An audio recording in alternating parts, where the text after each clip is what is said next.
Welcome, everyone. Since this is co-sponsored by the university, probably no one knows if we're starting on time or 15 minutes later.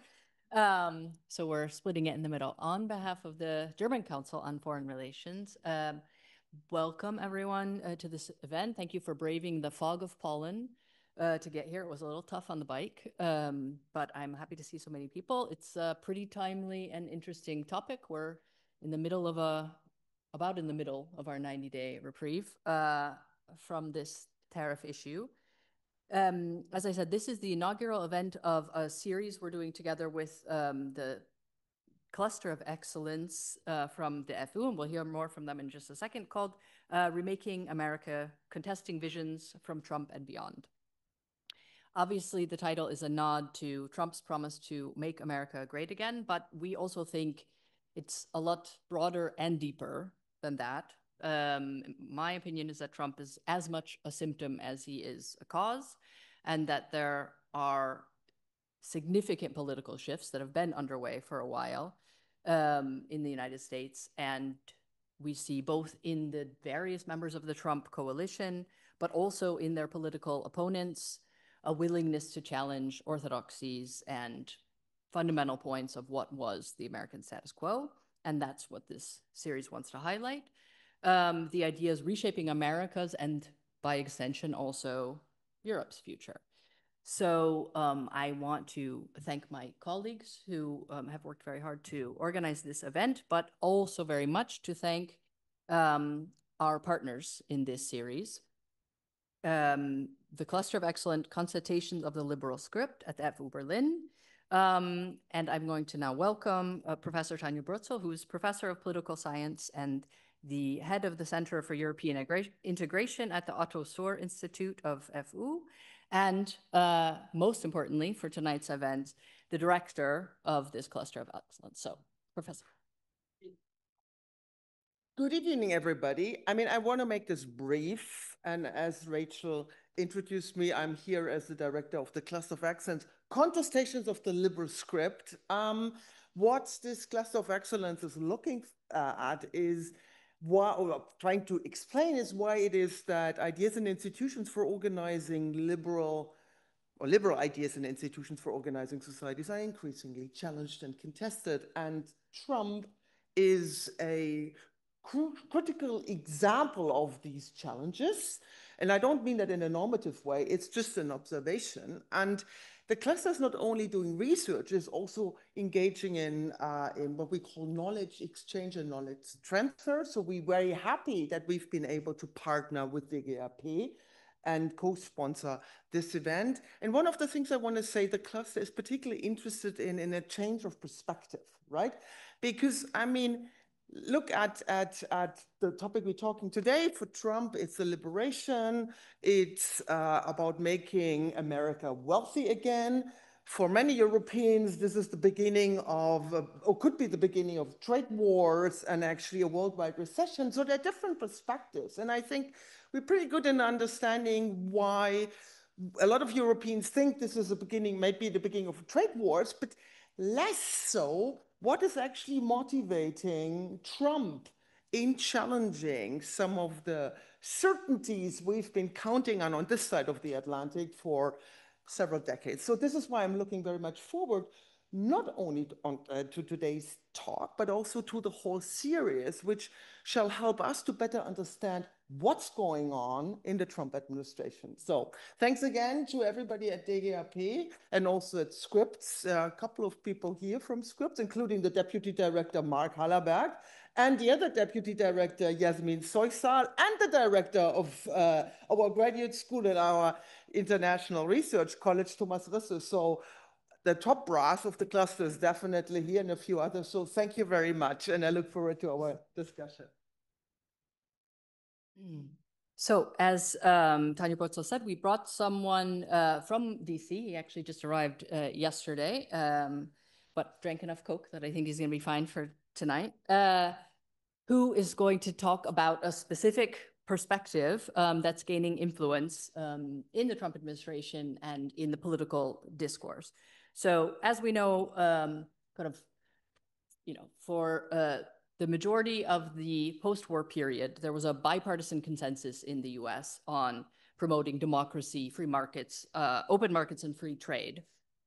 US power projection, and also soft power and alliances. Nearly all of these tenets have been challenged by Trump. But specifically, and perhaps most dramatically recently, the economic vision that shaped Europe and the United States post-World War II. And there is a new right, a kind of conservative version of economic populism. I asked Mark, and he said he's perfectly fine with that term. That is emerging and very evident in the Trump administration, but it's obviously goes beyond the Trump administration.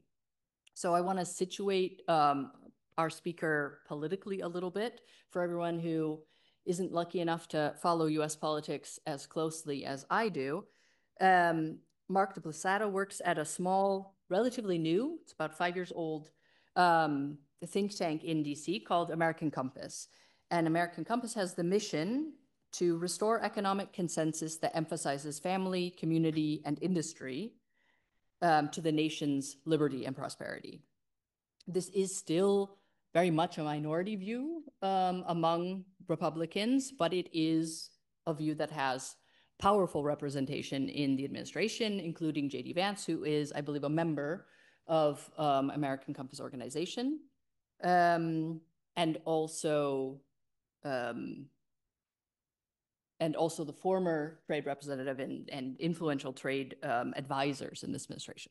So Mark is a policy professional specializing in issues related to trade, tariffs, financialization, labor markets, and broader economic policy.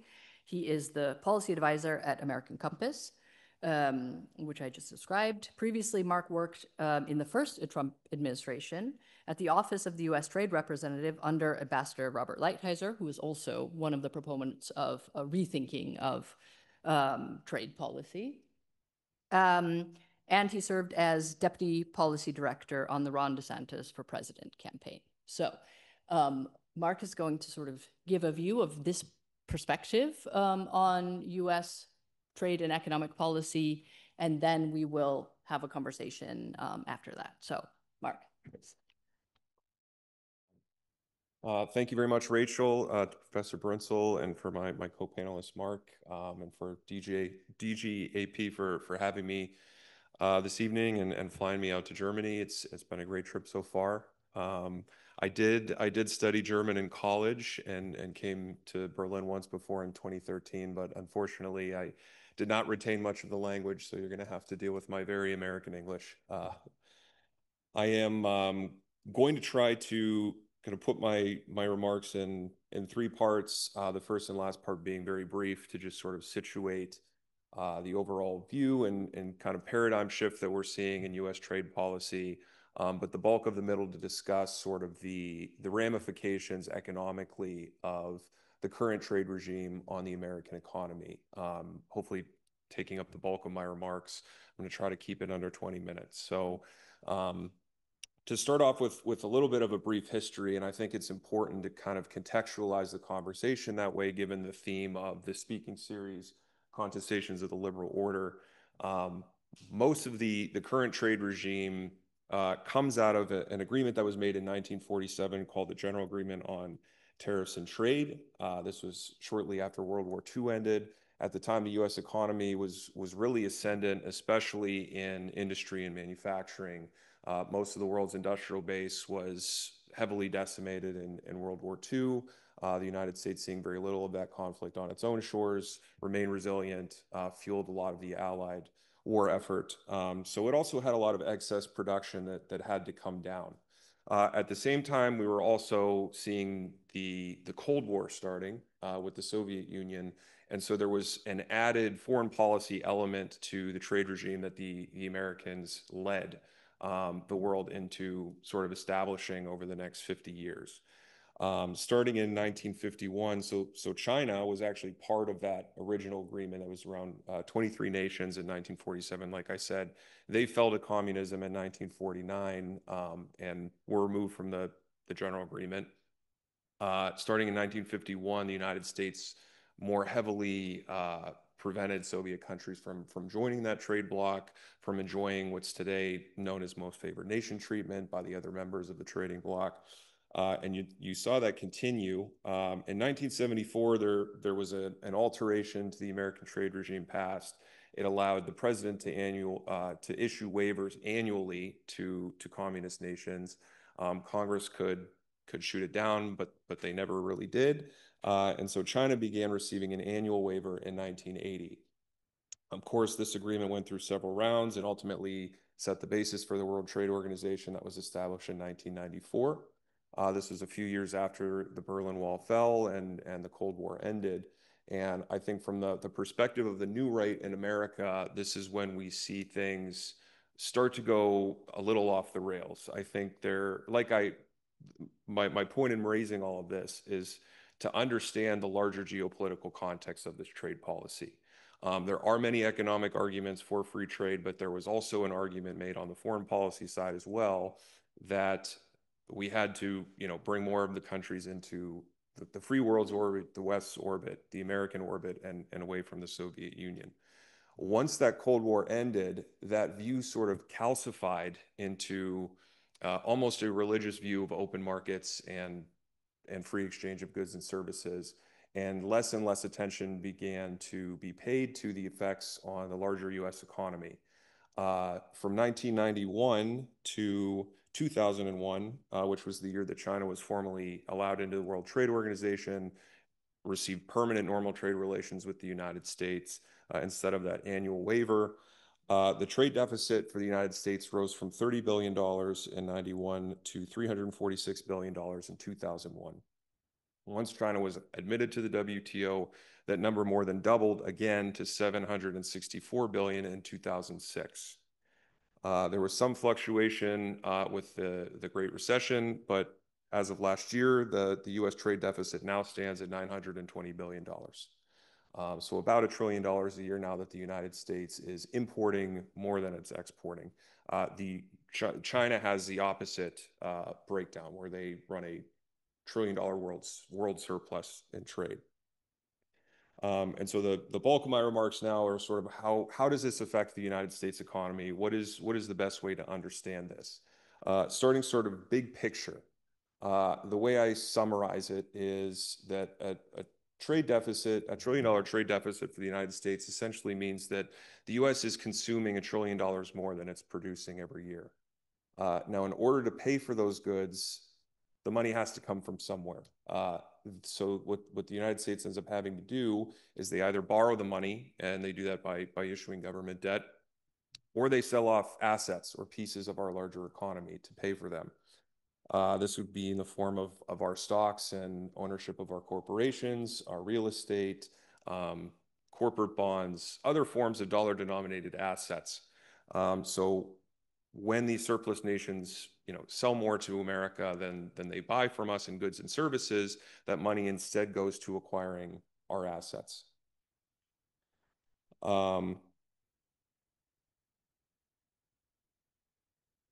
So the other thing to keep in mind is that like our posture on trade, our capital markets are also wide open to the world. The United States puts very little restrictions on foreign investment into the country and very few restrictions on our own investment into foreign countries.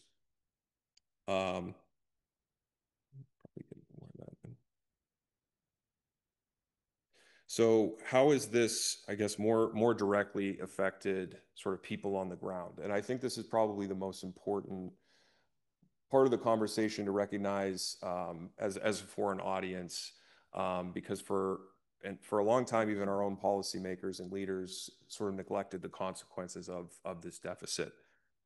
So there was a really important paper that was authored by the lead author's name is David Autor, who coined the term the China shock. So when the U.S. established permanent normal trade relations with China, we lost about 5 million manufacturing jobs, really just in that first 5 to 10 years, and about 90,000 factories. Many of the men and women who worked in the manufacturing industry in the United States ended up dropping out of the labor force completely. And the ones that remain often found that the jobs available to replace the jobs in manufacturing were of much lower quality. Either they had lower wages or the hours were structured much differently. You think of like the gig economy work. I don't know how similar it is in Germany as in America, but people taking odds and ends jobs like driving Uber or things like that. So as a result, the median income in America, so that middle range remained largely flat since 2000. The typical male worker now has to work the equivalent of 62 hours per week to earn the same family essentials that he could have earned with that same income in 1985. 62 weeks is longer than the 52 weeks in a year, so that essentially means the middle class in America has to have two-income households now. This was not the norm coming out of World War II and for much of the 20th century. As a result of this, there was also a big surge in what we term deaths of despair. So these would be deaths due to suicide, drug and alcohol use, and fentanyl has been a big part of the conversation as well. The Trump administration in the second term has now used that as a justification for its tariffs against Canada and Mexico and also China. To give you some perspective, deaths of despair are now at 200,000 a year in the United States, which is the equivalent of a 737 jet dropping out of the sky every single day. The surge in deaths was enough to bring the overall life expectancy in the United States down, which is basically unprecedented for a developed country in peacetime. It's been comparable to rates of deaths from alcoholism in 1990s post-Soviet Russia. And Americans without college degrees are the ones mainly being affected by this. On average, they now live 8.5 years fewer than Americans with a college degree. So we've seen also with this, there's been winners and losers under the current system. And it's come with a wide divergence in success for sort of a degreed managerial class, heavily involved in the financial and tech industries on the coasts, media, other services, very capital light industries, I think is a good way to think about it. And sort of the bulk of middle America that used to be the base of the manufacturing economy. And so the American people have noticed this. American Compass, my group has done surveys. Nearly half feel that globalization hasn't benefited America as a whole, even if it's benefited them personally. By a 10-to-1 margin, people feel that the U.S. needs more manufacturing. And I think there's a general recognition that making things does matter. Increasingly, many of the economic trends in America are becoming heavily digitalized and heavily financialized. But both of those sets of economic industries are still mapped onto a very real physical economy underneath. And just because it's less visible where those goods and services come from, to a lot of Americans, it doesn't mean that they're not still essential to the structure of our economy and to our daily lives. So I think, part of what my organization is doing, especially in the trade space, is making the point that we can't just see Americans and really citizens anywhere as merely consumers. We have to look at the value of people also as producers. Scott Besson, our Treasury Secretary, had a quote a few weeks ago that I think summarized this well when he said, access to cheap goods is not the essence of the American dream. The American dream is rooted in the concept that any citizen can achieve prosperity, upward mobility, and economic security. International economic relations that do not work for the American people must be re-examined. So zooming out a little bit again to look at the overall health of the U.S. economy, we've seen this reflected in more stagnant GDP growth since the turn of the century, and this has been largely driven by a decline in both industrial output. If you look at that number, the baseline numbers, I think it's only grown 7% from 2000 to 2020. This is compared to 96% growth from 1980 to 2000. If you remove the measure of computer processing, which the government does sort of a poor job of doing. It kind of exaggerates the number. Industrial output has actually fallen 10% in the United States in the first 20 years of this century. As a result of that, productivity has also fallen in manufacturing. So it actually takes more hours now than it did 10 or 15 years ago to make the same amount of goods in the United States. So on both measures of growth, right, there's two ways to grow. You can either produce more or you can produce the same amount more efficiently. We're sort of losing on both of those fronts in terms of manufacturing and production in the United States. Another thing to point out there is that it kills the ability for the United States to continue to be a world leader in innovation. The best example of this is probably the battery market. So going into the 21st century, the main market for batteries was in consumer electronics and things like toys, things that we were not super worried about seeing go to China. Eventually, that market became dominated by the laptop and personal computer sector of the economy, a little more important. And now, obviously, batteries are fundamental to EVs, which could be the future of transportation. And so it demonstrates the point that if you let parts of your industry go, you don't really know going forward what sectors you might be losing.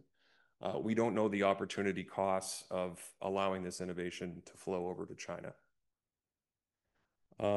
The last sort of section on this that I wanted to highlight was just maybe some differences between the US and the German economy, especially the way these changes to the global system have affected the two countries differently over the last 25 years. So right now in the United States, manufacturing accounts for about 8% of our employment, or about 13 million Americans, compared to Germany, who still has about 21% of its manufacturing, our employment in manufacturing, which is probably very, very high on a worldwide basis, or about 5.5 million Germans. It's about 10% of US GDP compared to about 20% of GDP in Germany. There was a recent survey by a more libertarian think tank that got some attention on Twitter that basically said 25% of Americans, there's a very high percentage of Americans that think we could use more people employed in manufacturing, but only 25% thought they would be better off in a manufacturing job. That is still more than double the rate that we currently have employed in manufacturing. So it may look on face like a small number, but 25% is even higher than Germany's percentage employed in manufacturing. So the other point I would make is, and there's an excellent report that an economist named Brad Setzer put out in January that looked at Germany's future in what I think is now being termed the second China shock. So Germany actually fared pretty well under the first China shock that I described earlier in the early 2000s. This was largely because Germany's manufacturing base is heavily centered in autos and advanced machining and green technology. The initial wave of Chinese competitiveness was in things like consumer electronics, household appliances, and textiles. And so there wasn't as much direct competition with the industries that are well established in Germany. It also had some headwinds because in the early 2000s, the EU was still expanding eastward, and there were some labor reforms in the early 2000s that kept wages down relative to productivity. What we're seeing now, since 2012 and in about the mid-teens, China launched a number of new initiatives that were going to target sectors of the economy in which it still ran deficits and sectors of the economy that it felt were going to dominate the 21st century. There's a plan called the Made in China 2025 plan that's meant to essentially dominate those sectors across all world manufacturing. So the first thing, I think an early indicator was probably the solar market, which China started to capture at Germany's expense. And then in recent years, starting in 2018, Germany's exports have started to tank and its GDP has started to stagnate behind that as well. I would argue that that's a direct result of China targeting industries that Germany currently dominates, and the EV sector would be the clearest and most obvious example. I think it's, as an American speaking to a German audience at a time when trade tensions are tense, and China sort of being, I think, what's going to be at the opposite pole of these negotiations. I just hope this part of this talk is seen as sort of a warning, and giving you a better picture of what happened to the American economy when we sort of threw our gates open to China. And I don't want to see the same thing happen to Europe. And I know they're doing a lot of PR right now across Europe and sort of waving the flag for the current rules-based order, but it's they're smiling through crocodile teeth, I guess is sort of what I'm saying. So the last brief part I just want to touch on is trying to explain the differences between the first administration's approach and the approach we're seeing now. Politically, it's important to note that the people that the president has put in his cabinet the second time are a lot more aligned with sort of this new right thinking that my organization is very involved with, and that has sort of been percolating really since Trump first declared in 2015, 2016. He really changed the conversation and set a course to pivot, and it's taken a while for sort of the intellectual and academic foundations to come in behind what was really a politically led moment. But he now has a cabinet full of people who are, fully on board with that new message and that new vision. So that's sort of the first thing I would point out. Secondly, more specifically on trade, we saw in the first administration that most of the tariffs and most of the direction of the aggressive trade policy was directed at China. Our bilateral deficit has come down by the official numbers, but our overall deficit has continued to rise since those Chinese tariffs were put in place in 2018. This is for a couple different reasons. First, China has started to take advantage of our de minimis loophole. This basically means any single package under $800 comes into the United States tariff-free and with minimal scrutiny. So China has shifted a large part of its export strategy to these single packages. You have companies like Temu and Shein who are doing driving a lot of that strategy. Secondly, there's been an increase in transshipments. And so tariffs are based on the last country in which a good undergoes a substantial transformation, which is kind of a term of art in trade law. But essentially, it's meant China has done a bulk of the production for some goods and then shipped them through a third market like Vietnam, Cambodia, Thailand, into the United States. Its third strategy has been to increase cross-border production. And so there will be, Chinese companies are investing in production in particularly Mexico is a concern because the United States has a full free trade agreement with Mexico and Canada. If China sets up factories in Mexico, it can ship its goods into the United States tariff-free. So it's been taking advantage of that as well. It's also important, I would just note that China is sort of the main driver. It has globally this larger surplus, right, of $1 trillion, but the United States runs a deficit with most of its substantial trading partners. Our deficit with China last year was around $300 billion, but our deficit with the EU was a close second at $235 billion. Mexico has more than doubled since 2018 to $172 billion, probably largely due to Chinese investment.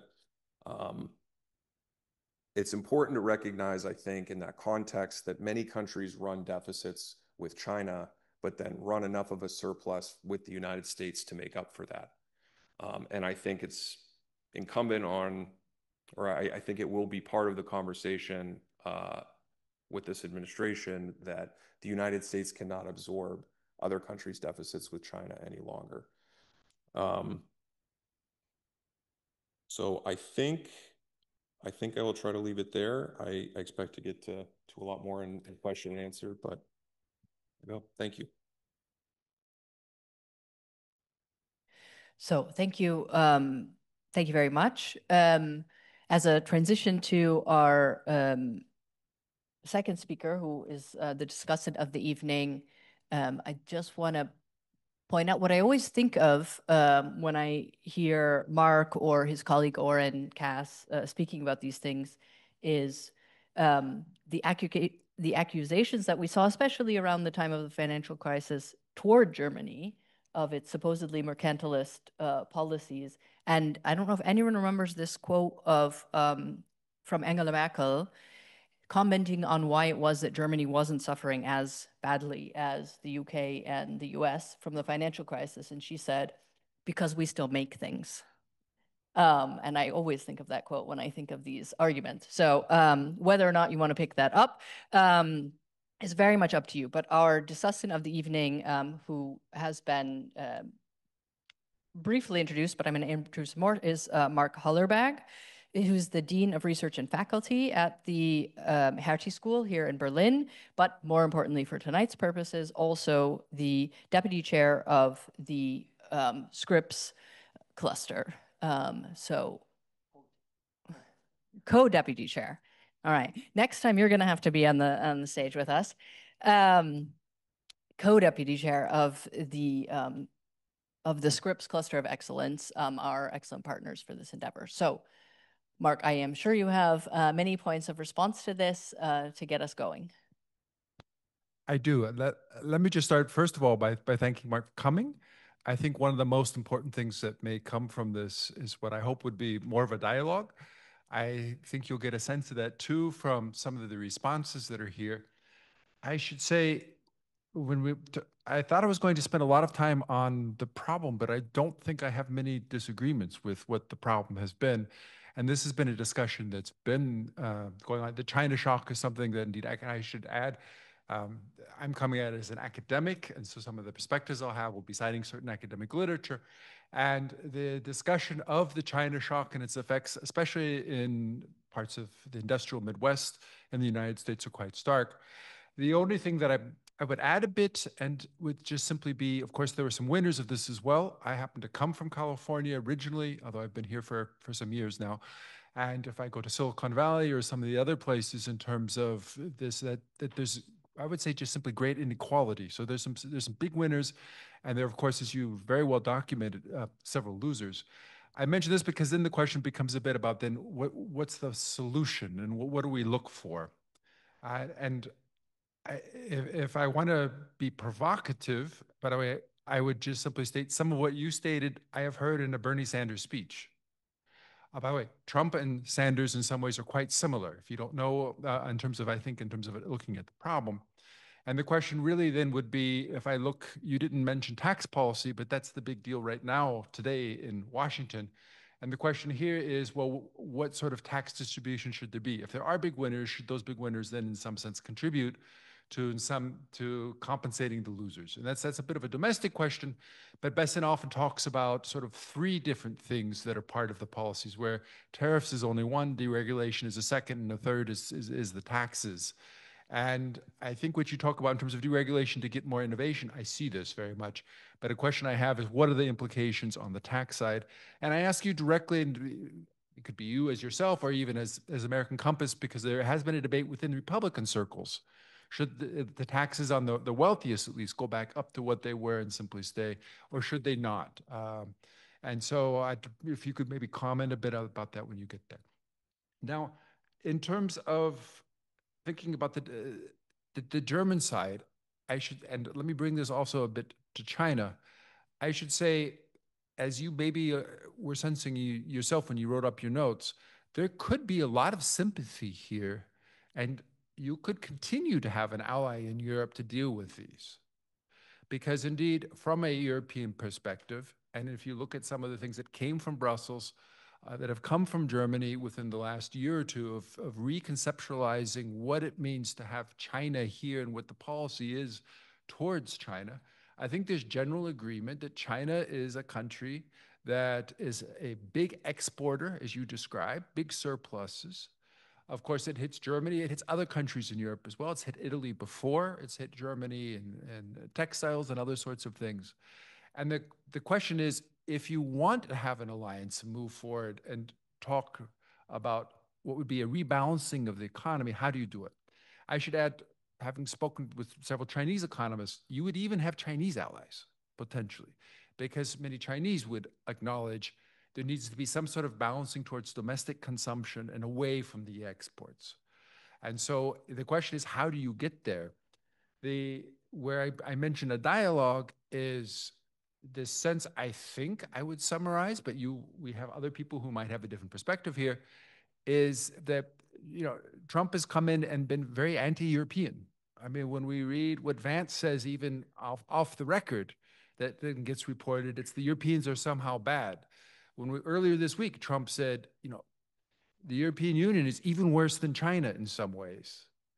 I mean, I can't tell you how often the echo of this, hits here. And you started from a situation where it could have been, let's ratchet up certain things, not start with 145 or 185% tariffs and come down and claim a victory, but start with, these are the things that would have to get done to rebalance the Chinese economy and in ways that would benefit both the US and Europe together. And indeed, despite the tensions of the last few months, there could be many opportunities to have Europe as an ally. And I think that the pressure here is that it's not really seen as such. So on the China side, and if you get concretely, the last point I'll make is really, what is the point of the tariffs? You talked about that there should be, I think, some understanding of why those tariffs may be there because of the domestic situation. But if I look at a country that's no longer part of the European Union, the first trade deal indeed was with the United Kingdom.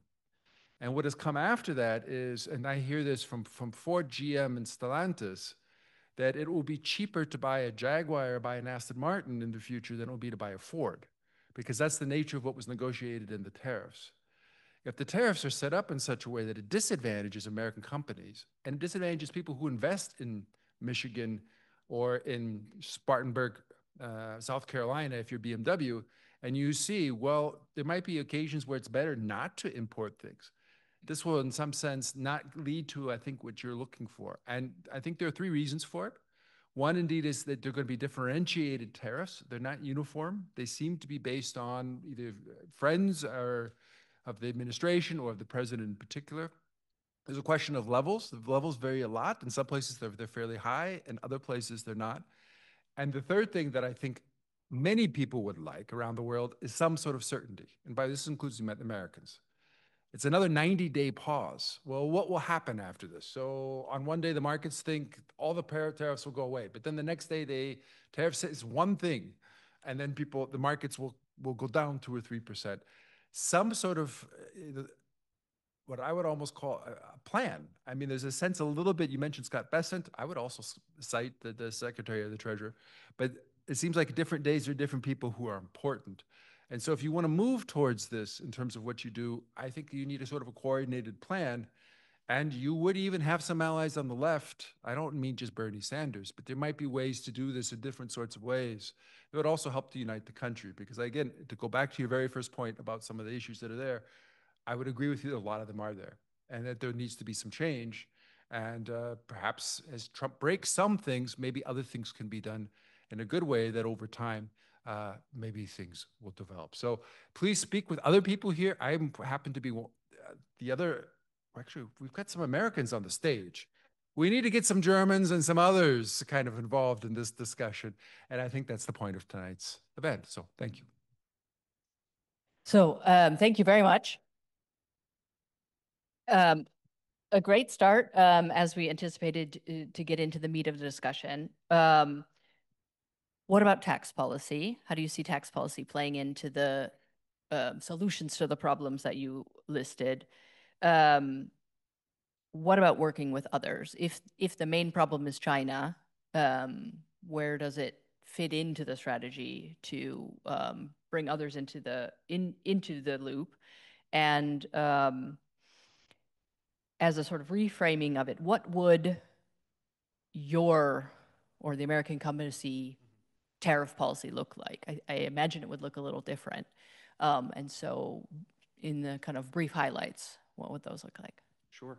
No, those are all great points and questions. I think starting on tax policy, the way the question was framed, especially with relation with sort of the populist left, right, and Bernie Sanders, there is a very key distinction I would make between, I think, the way the new right and the populist right, the way they think about these issues, and the populist left, which is that the populist right is still very skeptical of power and very skeptical of sort of big government. And there is, I think, a desire to really fix the rules of the system in a way that hopefully apply as equally as possible to everybody, rather than seeing more redistribution through the tax code. I think that those are two very distinct approaches to solving inequality. One that sort of advantages the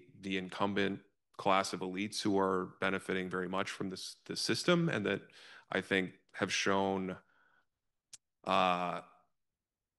certainly at times a cultural insensitivity to people who do not come from the same part of the country or the same background that they do. That has exacerbated a lot of just social tension in the country. So I think those are two distinct approaches on the fundamentals of sort of the tax bill that's going through Congress right now, and how that, I think, relates to trade more generally. I think it's a key point to make, because a lot of economists will sort of argue that it's America's overspending that drives the trade deficit, because there is a relationship, right? In order for countries to spend their surplus dollars back into the U.S., the U.S. has to, in certain circumstances, issue treasuries, right, and take on more debt.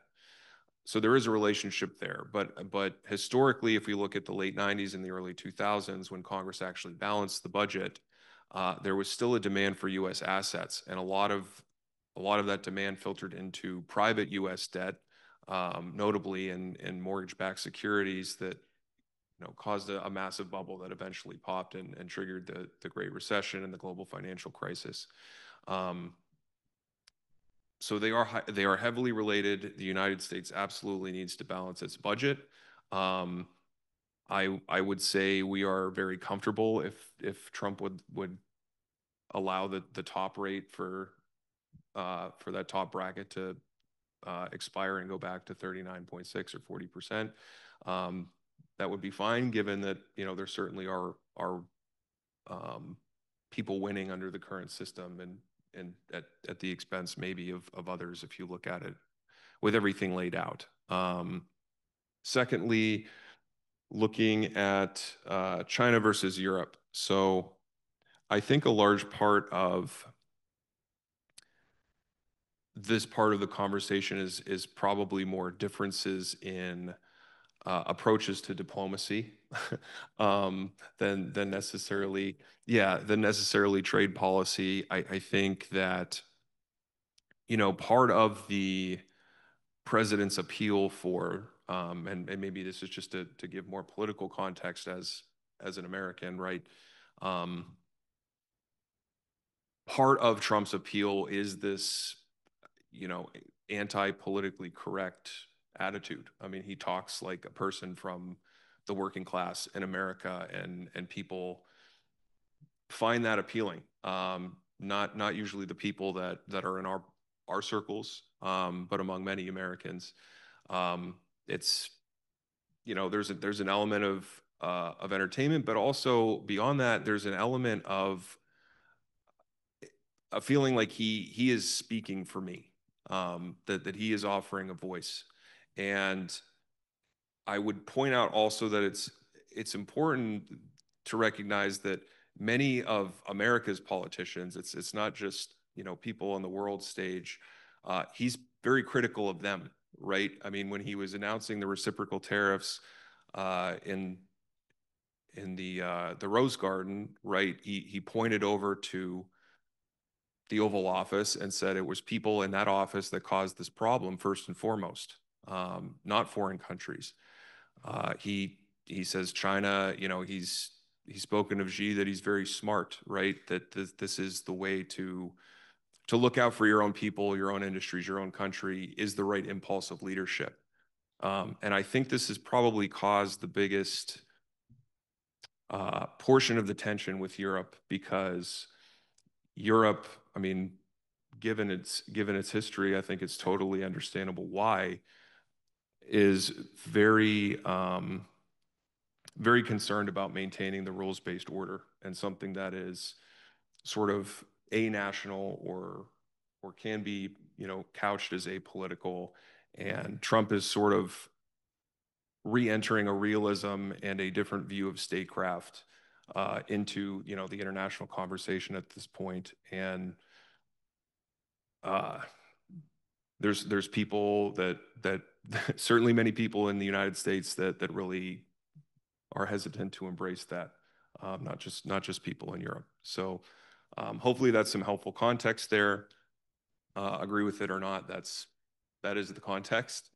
And then lastly, in terms of predictability and having a plan, American Compass has done a lot of work over the last 5 years to lay out you know, specific proposals that hopefully would be adopted by Congress and, you know, establish a sort of permanence. One of those proposals is a 10% global tariff, which we've seen sort of become the default in these trade negotiations. A second would be ending normal trade relations with China, which, with the rates settling, you know, much higher than the rest of our trading partners, their default rate is still 30% compared to 10% for the rest of the world, plus all of the tariffs from the first administration and the Biden administration.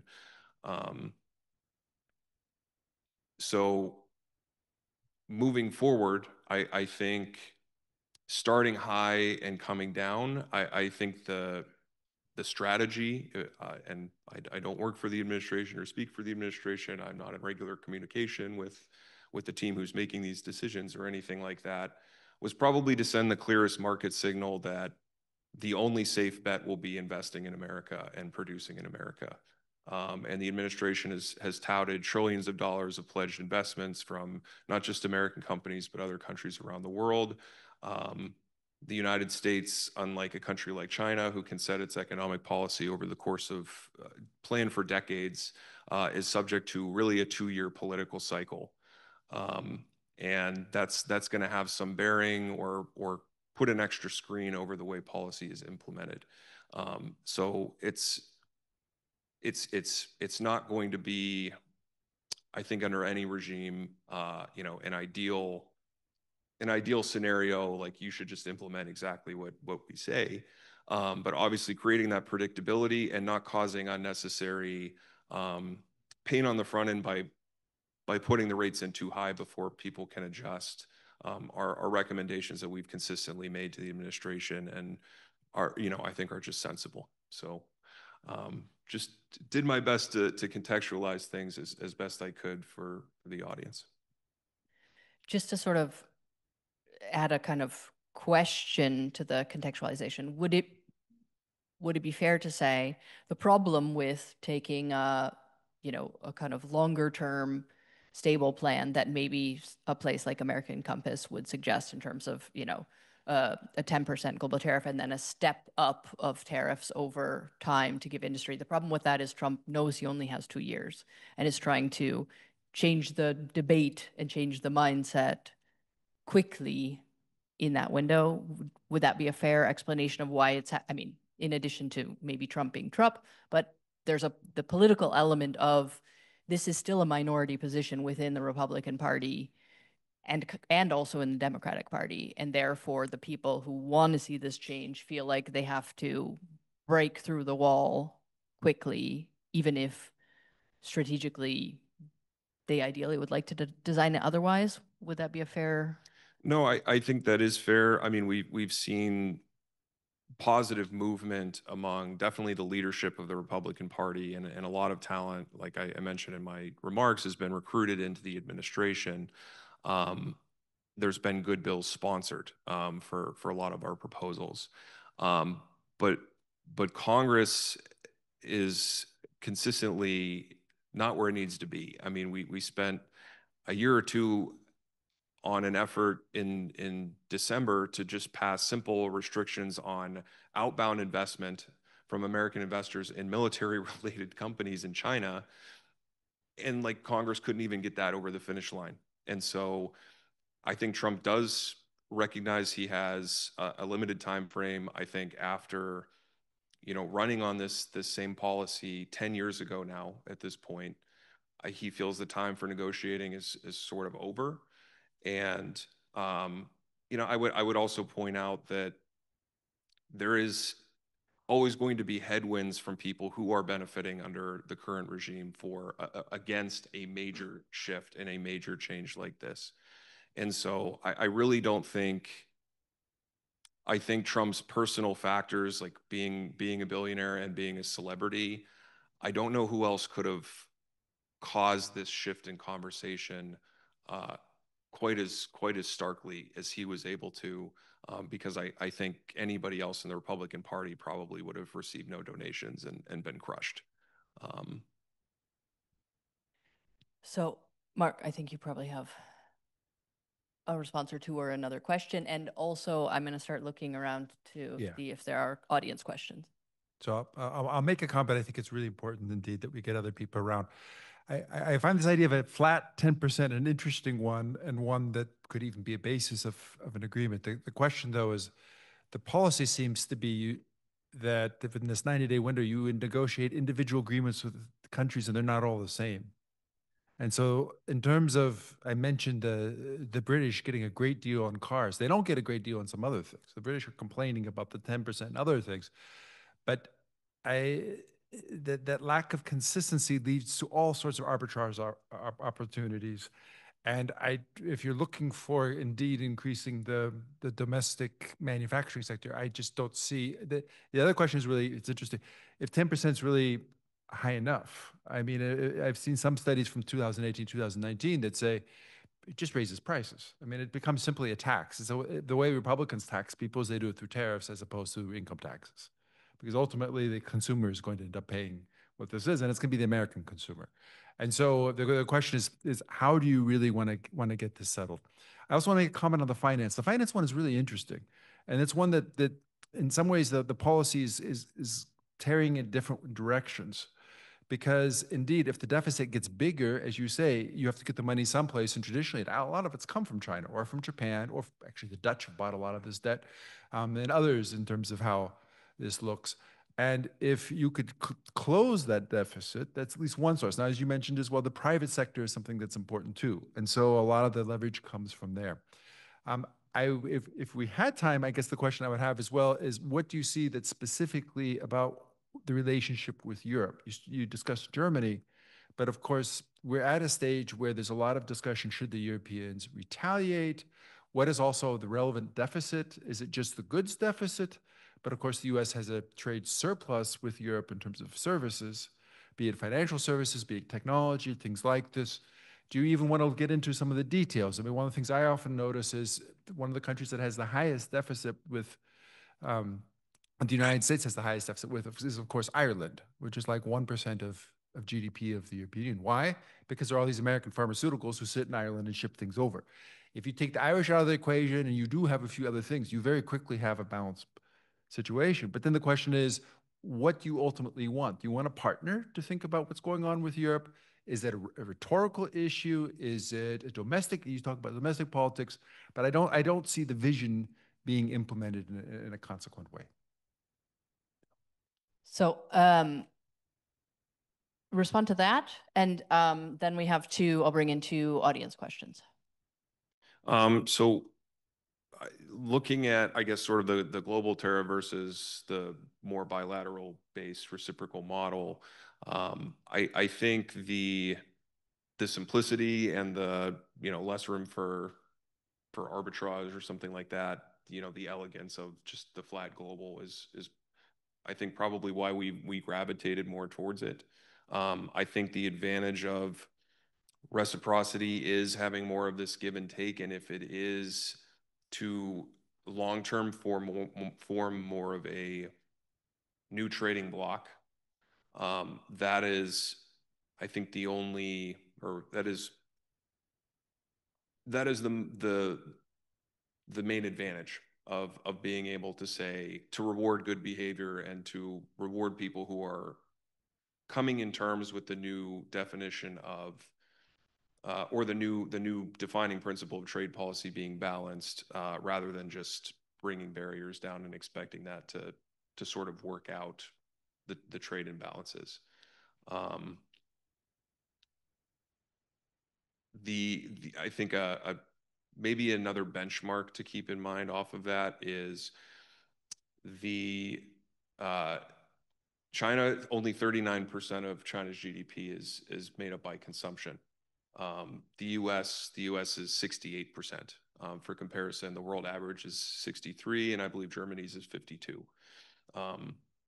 So if that is a better benchmark maybe for nations to assess, are you pursuing policies that are deliberately suppressing consumption to create overcapacity and capture key industries in manufacturing and production, putting pressure on surplus nations like China that pursue those types of policies? I agree has to be a collective effort. And we're going to see how it plays out. So we have 4 audience questions. I'm going to do it in the order that I saw the hands, at least. So back here, and then over on the side in the front row, please briefly introduce yourself, and please also make sure it's a question and doesn't take more than like 2 minutes. First of all, I would like to, so my name is Atharva. I work in the trade compliance industry, so to speak. So I come from the private sector. My job is to track tariffs and to make sure that we pay as little as possible. So when the tariffs go up, my company and myself personally, I feel the pain. Before I come to my question, I would like to congratulate you for standing in a room of people and really standing your ground on a not so popular view, really a minority view. So congratulations on that. Coming to my question, the first thing is when you say that tariffs should be increased in order to bring back manufacturing, one thing that I am unable to understand is manufacturing is the result of several factors, including know-how, equipment, infrastructure, technologies. How do you make the connection between increased tariffs, which is vis-a-vis an increased cost for the American consumers, and increase in manufacturing? And related to that, the second question is, you mentioned something about consumers, not making consumers your power. One of the reasons why America increasing tariffs is a big problem is because America's consumer power has been its power after the Second World War. So one of the reasons why my company and so many other companies are concerned about tariffs is because the US is its biggest market. So doesn't it feel like a self-goal at this point? So just 2 related questions to each other. Thank you. Yeah. Thank you. I'm gonna collect here. Sorry, it's all the way over here. I should have maybe strategically done that. Here in the front row, also please introduce yourself. Yes, hello. My name is Thomas Gumsheimer. I have a strong industry background, and for a couple of months, I've trying to analyze Mr. Trump and what he's really doing. In all fairness, I have to say I got stuck. I'm lost somewhere because I don't see an analytical framework, let alone a clear passion. But what I hear every now and again is that he's saying he's being ripped off by the foreigners, by the Europeans, by the liberals in the United States, and so on and so forth. Details don't really interest him so much. He just wants to bring America back on track, as he says every now and again. Now, from a European perspective, this is very difficult to handle. What would be your recommendation? What would be the cornerstones or the pillars of a European tariff strategy regime, not so much into the details as opposed to what should we really be prepared, and what could be a flexible answer that on the one hand shows strength, and on the other side doesn't make us so obvious in what we're going to want to achieve with that. So then the next two are luckily more close together, here in the front row in the corner, and then Mr. Trump's dislike for German cars on the Fifth Avenue has been known for some 45 years. There was an interview in Playboy. Now I wonder, why didn't he do anything against the tariff situation as far as cars are concerned? Because surprisingly, the normal cars, the tariffs have been much higher on the European side against American cars than vice versa. It doesn't come very handy to understand that. Why hasn't he done anything about it in his first term, and why has he been so lenient on that score? thank you. And finally here, Thomas, one of our other partners from the Scripps Club. Okay, since some of the questions already came, I want your answer to Rachel's point.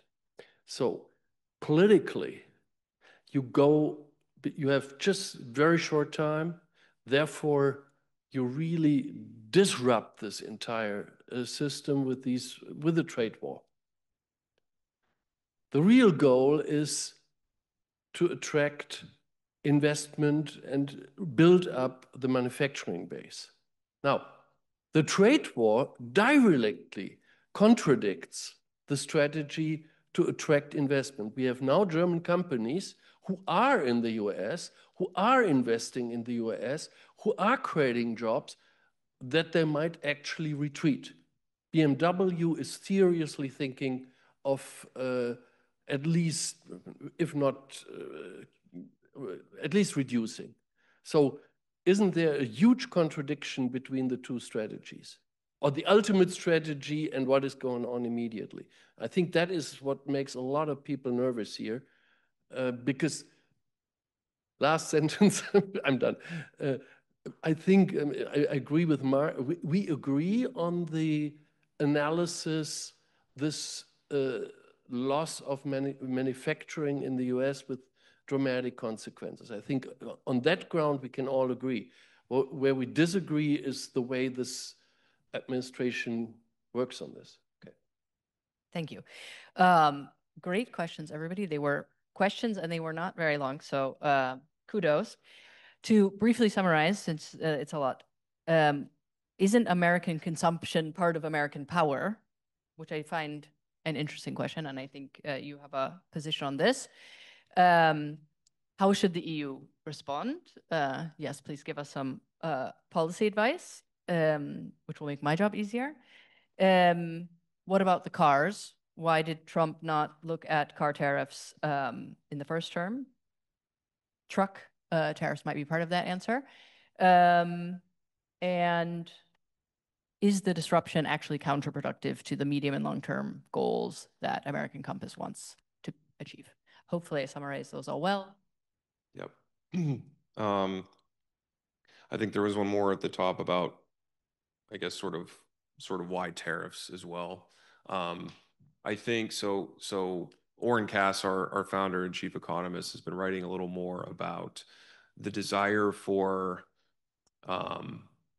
import replacement versus export competitiveness.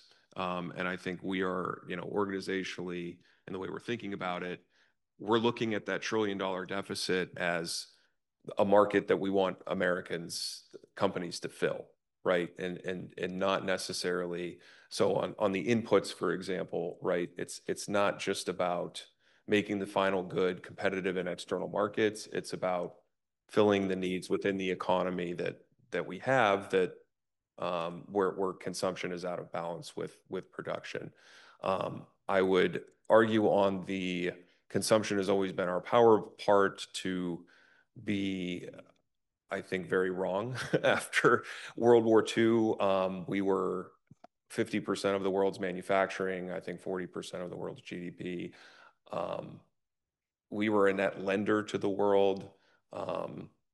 We were in a position of real strength on really any measure economically. And that was, that was a historical moment in time.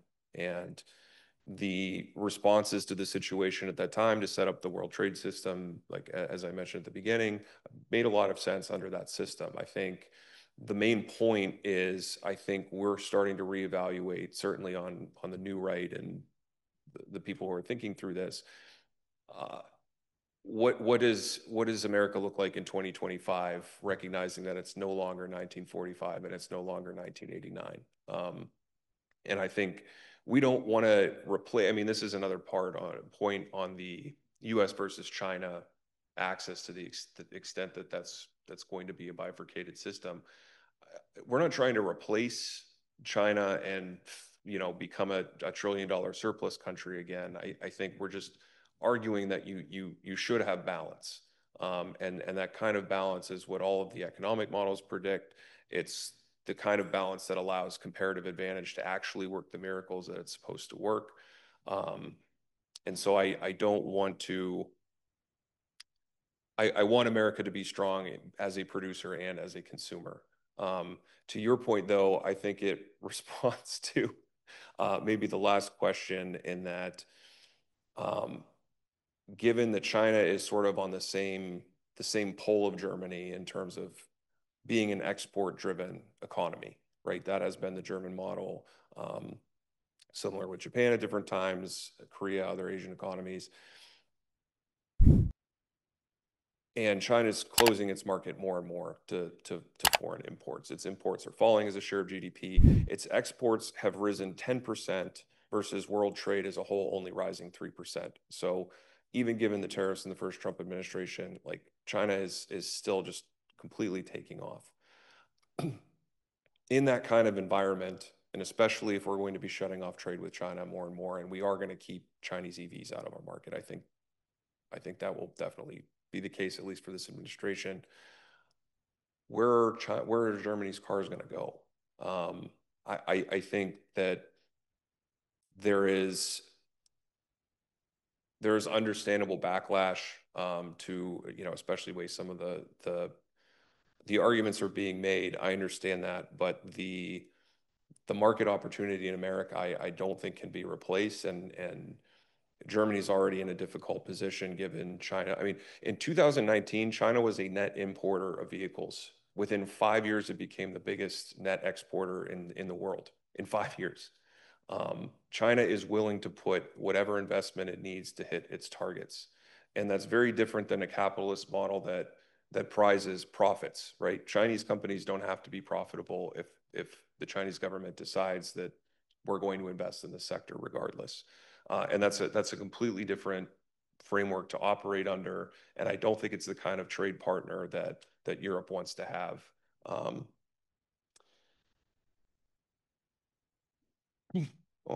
Cars. Cars. The president has definitely raised the disparity, the 10% versus 2.5%. I imagine that will be a big part of trade negotiations. Rachel mentioned the trucks that the United States has duties on vehicles. At different times, we've also put them on motorcycles. Reagan did that in the 80s. That was in response to like Europe putting tariffs on chicken back in 1962 or something, and they've just sort of remained. But I think maybe a more relevant historical example I would raise is what Reagan did with the auto industry in the early 80s. So the oil shocks of the 1970s made gas guzzling, like the traditional gas guzzling American cars that you still see at auto shows and things like that, much less desirable in the consumer market because gas was so expensive. Japan was already designing cars that were a lot more like modern cars that are more fuel efficient, smaller, more efficient. So they were starting to dominate the US market in the late 70s and causing huge problems for the big three. I don't remember the numbers offhand, but there were like tens of thousands of jobs ready to go under, and production plants closing and that sort of thing. So Reagan basically stepped in and forced Japan to agree to voluntary export restraints, capping its exports to the United States at 1979 levels. What that ended up doing was creating incentives for Japan. The exception was if you manufacture your cars here, you don't have to pay the tariffs and you don't have to worry about the quota. To this day, Honda and Toyota have some of the highest content, American-made content in their vehicles of any cars sold. And so I think to kind of pivot off that and answer what should be in the agreements, that type of investment, the real investment in America, I think is probably what the administration is going to be looking for. A lot of people will point to money coming back from the trade surplus other countries run as foreign direct investment, but less than 10% of that foreign direct investment goes to actually expanding industrial capabilities in the United States. The other 90+% goes to simple acquisitions of existing American companies. So going forward, we want to see more production and we want to see more money going towards American goods and services and less going into purchasing U.S. assets. Right. We have 4 more questions. So again, please briefly introduce yourself and keep your questions brief. Right by you, the woman there in the corner-ish is the first question, and then the rest are over here. Hi, my name is Chiara Malaponte. I work at the European Council on Foreign Relations here in Berlin. I have a question going back to the connection between trade and finance.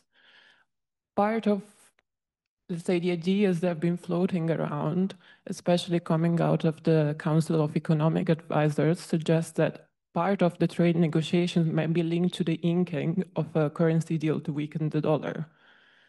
So I was wondering first, what's your opinion on that? So especially in light of the upcoming, I think, G20 presidency of the US. So that could be a potential avenue to discuss that. And if your answer is yes, I think that's plausible. I have a follow-up question. You just mentioned that the Trump administration is moving towards a sort of realist view of the world order. And my question would be then, isn't financial, let's say, dominance of the dollar a part of that power? And how would you contextualize that within the global push? I mean, not global, but at least the push for de-dollarization also coming from China. Thank you. So here in the middle and then 2 in the front row. I think also from our... I would like to refer to raise, for example, manufacturing versus service. Manufacturing, to give you an example, by accident, I was in Atlanta in '89. And I talked to the governor, why is he so keen about bringing BMW into Startenburg? And the conditions were fantastic for investment. But BMW had to work hard, 5 years, far longer than to get break even. But Spartanburg, for certain reasons, was very much interested because a certain industry had left this area. Therefore, BMW played an enormous role in different fields. That's for the society, it was very important. Toyota was before there. BMW was interested in because we were not so happy that the Japanese were so successful and we, the Germans, had to find a way. There were some smart companies. BMW was certainly smart, although they suffered a lot because they were surprised how long it takes to bring up the level of competence of the workforce inside. And Volkswagen is a very good example. They failed twice to be successful in. Competitiveness, I think that was one of the reasons why BMW was very successful at the end. And as I said, they not only produced the cars, but let's say the industry around benefited as well. Service industry, that would be quite interesting to see how the president will position himself. because that will be, I think, certainly a very vulnerable point for us, because we get criticized that we try to regulate service industry here. And there you have a huge advantage over us. And that is very much criticized here, taking into consideration the fact that inside the European Union, we have some difficulties. Ireland, for example, is for certain reasons one of our, how do you say, difficulty. But the Americans benefit from that point of view. Therefore, if you refer all the time manufacturing, I think that doesn't take into consideration the transformation of our economies. So I didn't introduce myself. Yeah. I was working in the Foreign Office in former times. Yeah. And I'm a fervent supporter of the DGAP. Yes. Yes, exactly. The last two questions? Hi, Alex Paulin Booth. I'm a historian at Scripps, but I'm not going to ask you a question about history. I had a question. Really, I feel that there's an assumption that underpins a lot of your arguments about manufacturing jobs, and I want us to look at it directly. How would you seek to ensure the quality of manufacturing jobs? Because there's an assumption that we bring back manufacturing jobs, these jobs are better, the wages are higher. Two of the companies you cited at the beginning, Shein and Temu, clearly have abysmal conditions for their workers. These are not the types of jobs you want to bring back. It's very easy for a manufacturing job to be exactly like a gig economy job. You pick up piecework on an informal market, you don't have a proper contract.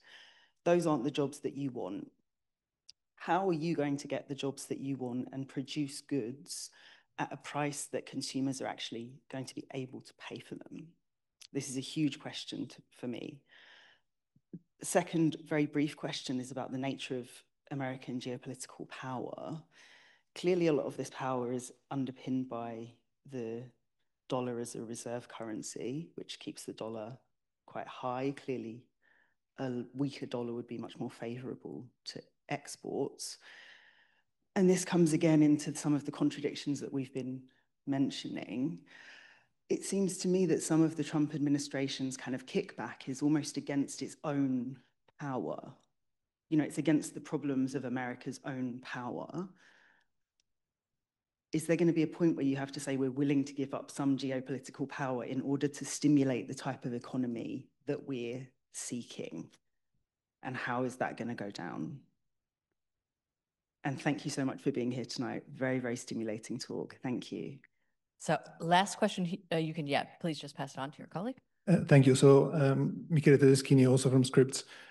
My question has kind of already been asked by the lady at the back. So I also wanted to insist on the financial aspect. So I'm just surprised that money features very little in today's conversation. So to me, it seems like the whole way in which you address the problem rests on the assumption that the amount of money that exists in circulation in the world is always already a given, and it corresponds perfectly to the amount of goods or services that are being offered or produced. And that is not really the case. So I'm also interested in your view on sort of the financial architecture. I think one of the open secrets of the world financial architecture that the Trump administration fights against is that the US debt that you mentioned is not meant to be repaid, at least as long as the US can project a certain kind of political and military power in the world.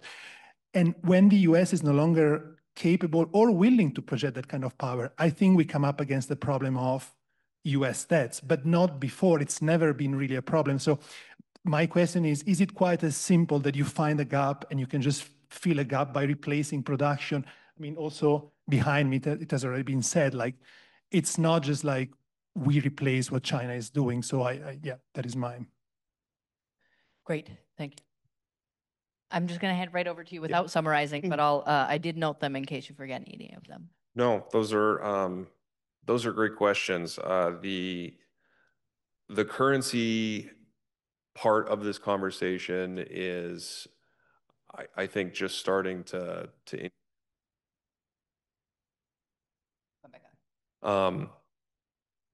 obviously, when looking at trade, the balance of payments, you have the current account, which deals with trade and goods and services on one side, and the capital account on the other, and they have to balance. I think there's a clear case. I mean, you see the U.S. trade deficit initially rises when we took the dollar off the gold standard in 1971. And there were attempts to adjust currencies that were falling against the dollar in the 80s and the Plaza Accords in 1985. And basically since then, which was the last time we actually saw the US trade deficit come down, was in the late 80s after those accords, we basically just let it run on autopilot. And that is certainly part of the conversation that's happening more and more, I think, in DC policy circles, and is obviously a very real concern because, you know, to your point, there is a dimension to the dollar being the reserve currency that does contribute to US power. On the other side, I think there's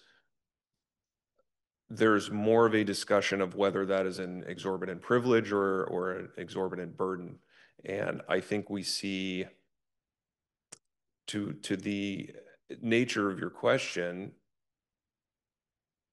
that it falls in line, I think, with the view that, like, is America going to be ascendant forever? Is it the end of history?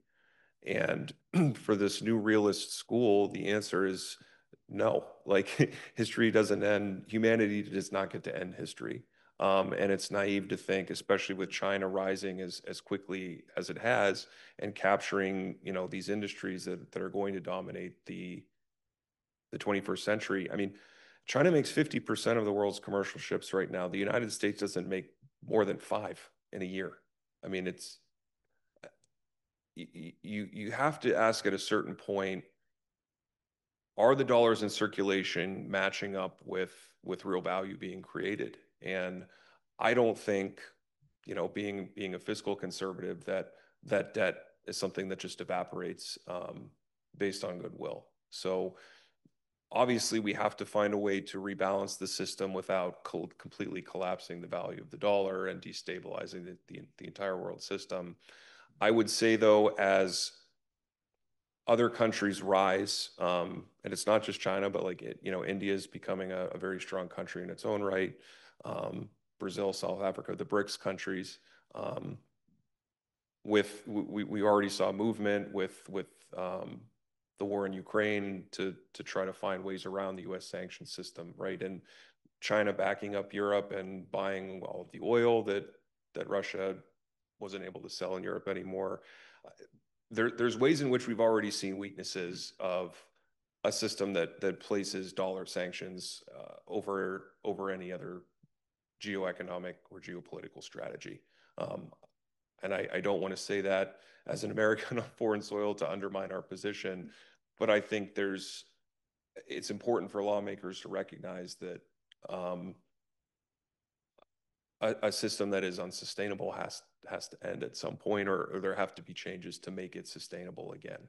And I'm hopeful that you know, as the next 4 years play out, the administration will find a way to keep the ship on the right track. That was probably the most substantial, the biggest one part of the question, but there were a few other. Those were a couple of questions overlapping. There's also the question of, how do you make sure these manufacturing jobs are good jobs? Yeah, that was a great question. So this is important. I want to make an important point off of this, especially in context of like the comparative advantage argument that you'll hear a lot of economists make, because I think a lot of the time there's a conflation with, you know, cheap labor and low labor standards and like a natural comparative advantage that an economy might have. And the thing to keep in mind is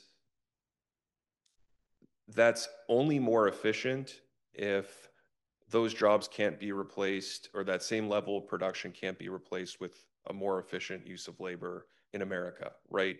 So if you have one factory in America that's going to be more heavily automated, right? Because automation is another part of the conversation, that can make 100 shirts with one person, that China requires, you know, 100 people to make the same number of shirts.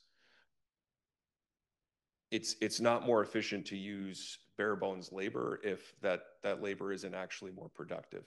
And so if China is running this this trade surplus of $1 trillion by keeping household consumption at 38% by paying their laborers nothing, that's not more efficient in the long run because capital is being misallocated.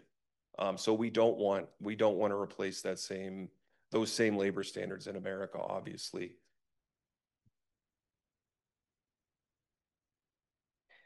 Well, the comparison is having no factory versus having a factory. And there are spillover benefits of a highly automated factory to what the other gentleman was pointing out. And that is the baseline you're comparing it to. I don't expect to have, I mean, Germany still has 20% of its population manufacturing, which is double the US. I think there's education plays a role, regulation plays a role.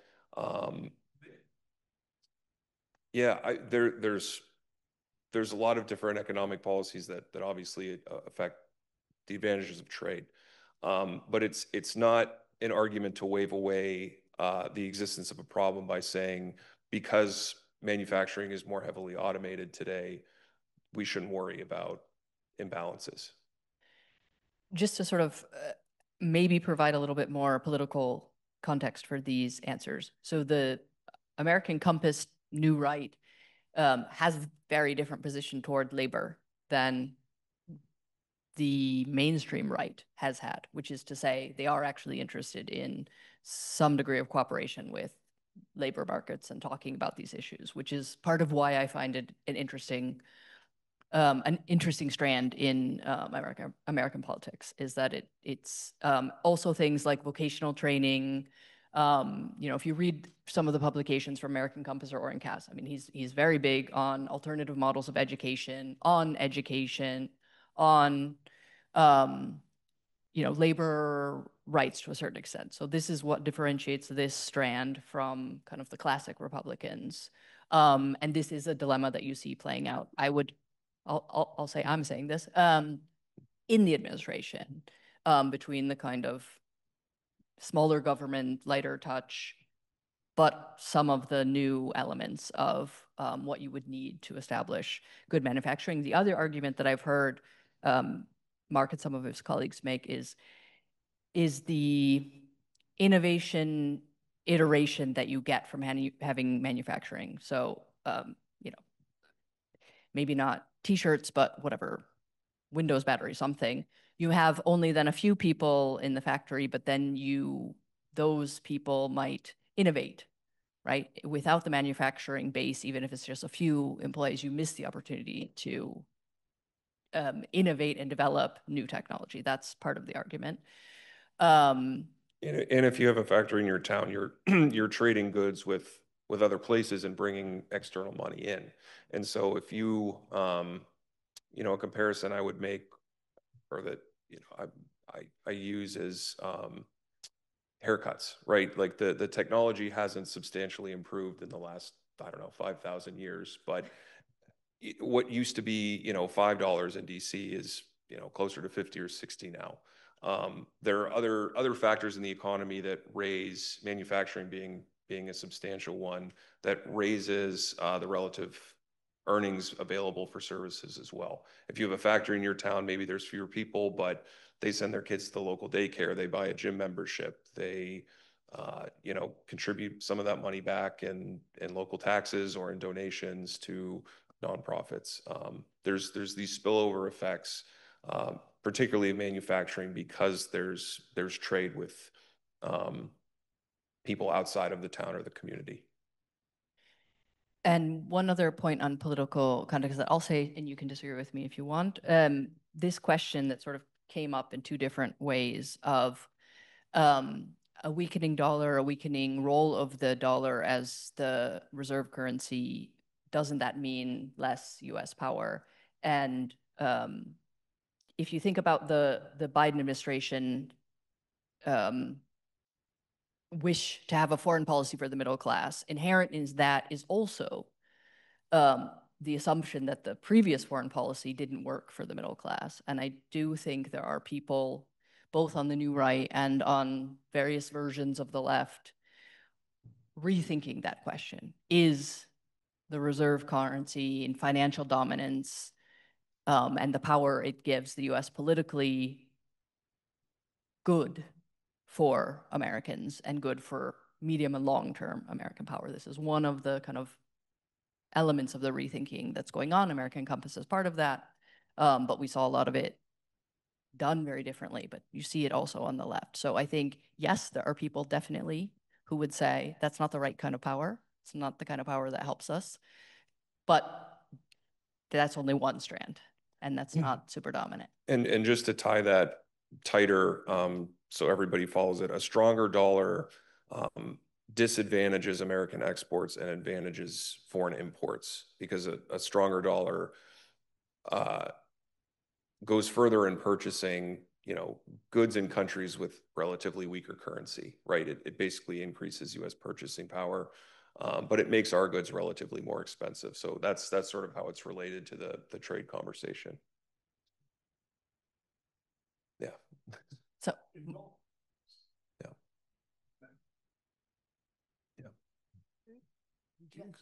Can I come in? Because I think you very nicely brought in the Reagan administration in the 1980s, and I think there might be some interesting lessons I would like to push you on. For the voluntary export restraints, one benefit for the Japanese, of course, is because they had a restriction on the number of cars, they basically got the surplus. That is, they raised car prices, they had more money, and they had money to then invest in the US in some ways. And so there was a sort of, I don't want to say win-win, because the American consumer paid more. There's a perspective of there's always a loser in a policy like this.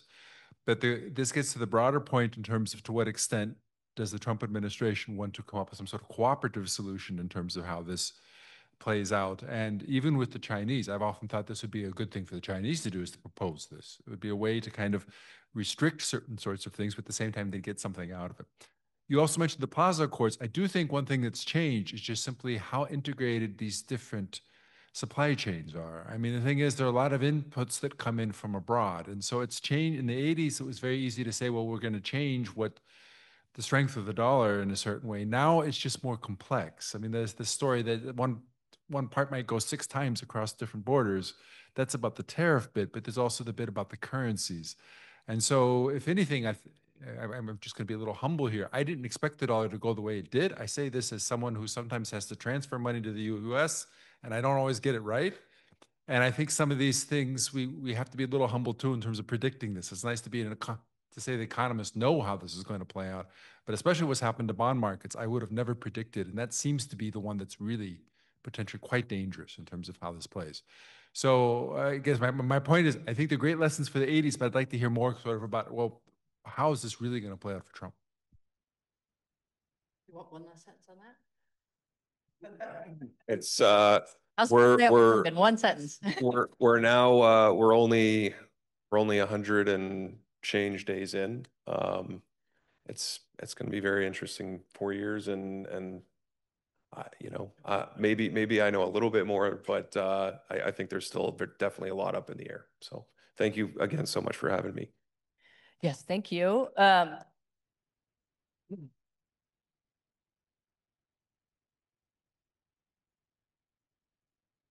So thank you, Mark, very much. Thank you all for the great questions and engagement. There are American-themed snacks outside and beverages as well, although not cola, the German version of cola, which is, of course, better. So please stay around, continue the conversation. I want to really thank my team members from DGAP who made this happen, and the excellent cooperation from the Scripps cluster. Thank you so much for showing up in droves, and I expect to see all of you at all the rest of the events. And you should all be prepared to be on the stage at some point. Oh, yes. Thank you very much. Speaking of which, we have already the announcement of the next event, which is on the 28th. I don't know the exact time, but it's during the day. It's not in the evening, but you'll be getting an invitation. And that's Daniel Ziblatt, who is the title of the event is Trump versus Harvard. And I don't have it in front of me, but with on the stage with Thomas Kleiner-Brockhoff is going to moderate that one. And Jessica Professor Jessica from the GFK Institute at the FU. Yes, thank you very much. From Scripps, of course. And perhaps also one other discussant. We're going to talk about what's motivating the Trump attack on Harvard and what's it all about. So that's going to be a very interesting conversation. And we have also probably a very interesting event coming up in June. I'm just going to tease that much of it. And you'll also all get the invitation to that. So thank you for coming. Thank you to Scripps. Thank you to events team. And go get some drinks and snacks, please.